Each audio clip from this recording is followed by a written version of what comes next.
الرجيم وقال الذين كفروا لا تسمعوا لهذا القرآن والغوا فيه لعلكم تغلبون فلنذيقن الذين كفروا عذابا شديدا ولنجزينهم أسوأ كانوا يعملون ذلك جزاء أعداء الله النار لهم فيها دار الخلد جزاء بما كانوا بآياتنا يجحدون صدق اللہ العظیم۔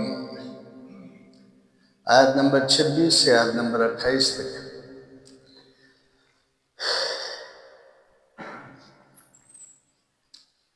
ان آیات کا ترجمہ سن لیجئے۔ اللہ تعالیٰ نے فرمایا وقال الذین کفروا، اور کافر لوگوں نے یہ کہا کہ لا تسمعوا لہذا القرآن، اس قرآن کو بالکل نہ سنا کرو، والغوا فیہ، بلکہ تلاوت کے دوران کوئی لغو بات کرو، کوئی بیہودہ بات کرو، لعلکم تغلبون، اس طرح کرنے سے شاید کہ تم غالب آ جاؤ گے۔ فَلَنُذِيقَنَّ الَّذِينَ كَفَرُوا عَذَابًا شَدِيدًا، ہم ضرور بضرور ان کافروں کو سخت ترین عذاب کا مزہ چکھائیں گے۔ وَلَنَجْزِيَنَّهُمْ أَسْوَأَ الَّذِي كَانُوا يَعْمَلُونَ، اور ہم ان کا ضرور ان کو بدلہ دیں گے ان کی برائی کا جو یہ کرتے تھے۔ ذَلِكَ جَزَاءُ أَعْدَاءِ اللَّهِ النَّارِ، یہ اللہ کے دشمنوں کا بدلہ صرف اور صرف جہنم کی آگ ہے۔ لَهُمْ فِيهَا دَارُ الْخُلْدِ، یہ اللہ کے دشمن اس جہنم میں ہمیشہ رہیں گے۔ جَزَاءً بِمَا كَانُوا بِآيَاتِنَا يَجْحَدُونَ، یہ بدلہ ہے جب یہ انکار کرتے تھے ہماری آیات کا، یہ بدلہ ہے اس برائی کا جب یہ ہماری آیات کا انکار کرتے تھے۔ اچھا، ایک بات تو یہ ہے،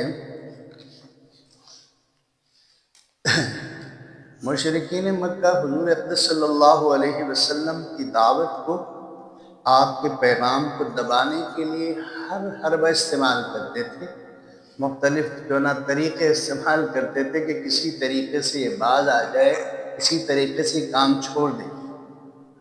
وہ اس کو اپنے کاموں کی طرح سمجھنے کی وجہ سے غلط فہمی کے شکار تھے۔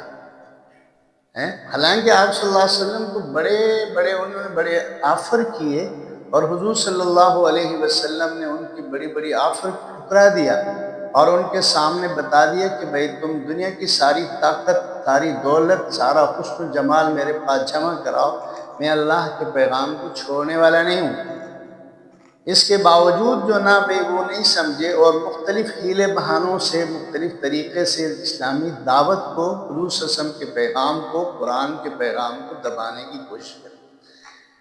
انہوں نے یہ حربہ استعمال کیا کہ محمد صلی اللہ علیہ وسلم جہاں بھی تلاوت کے لیے بیٹھے، صحابہ کرام کے سامنے یا خود تلاوت کرے، تو تم لوگ جا کر اس کے آس پاس شور مچاؤ، بھائی اس کے آواز کو دبانے کی کوشش کرو، شاید اس طرح وہ تنگ ہو کر قرآن کی تلاوت کو، اس کے پیغام کو چھوڑ دیں گے۔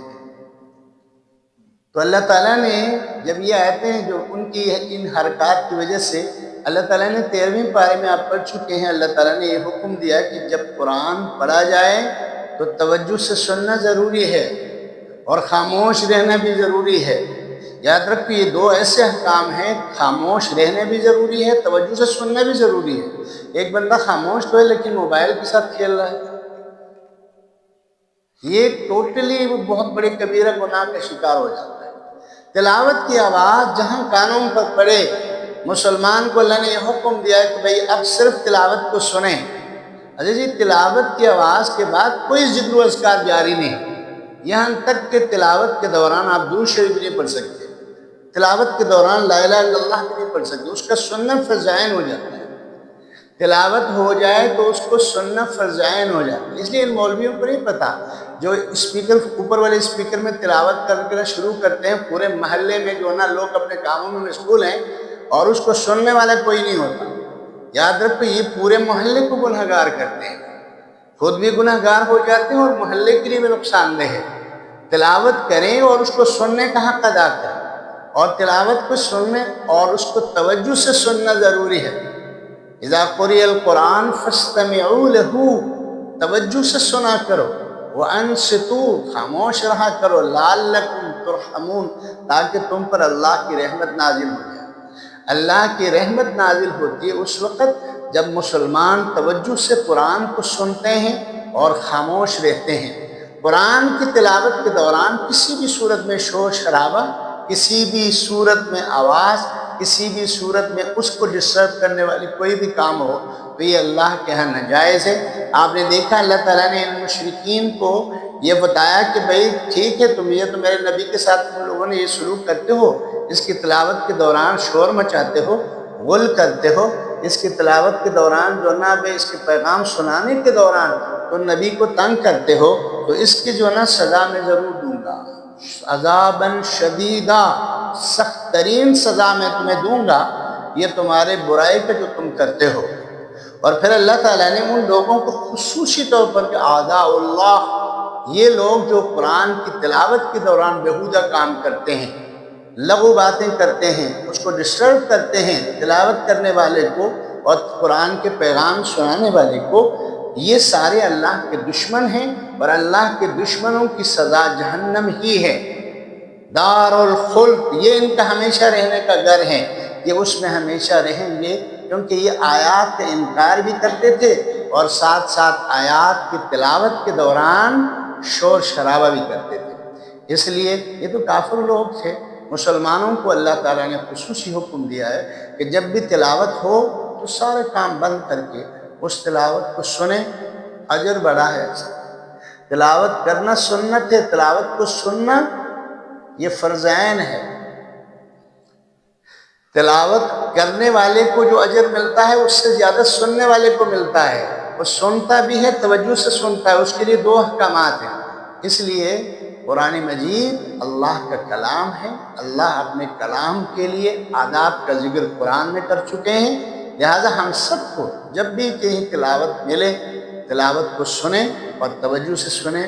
اللہ نے فرمایا جو تلاوت کو سنے توجہ سے اور خاموش رہے میری خاص رحمت اس پر نازل ہوتی ہے۔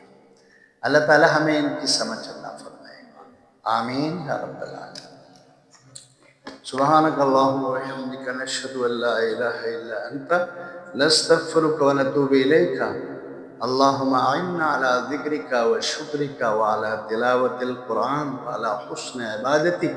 اللہم ارزقنا تلاوت القرآن آناء اللیل وآناء النہار واجعلہ لنا حجتا یا رب العالمین۔ وصلی اللہ تعالی علی نبینا محمد وعلی آلہ وصحبہ اجمعین۔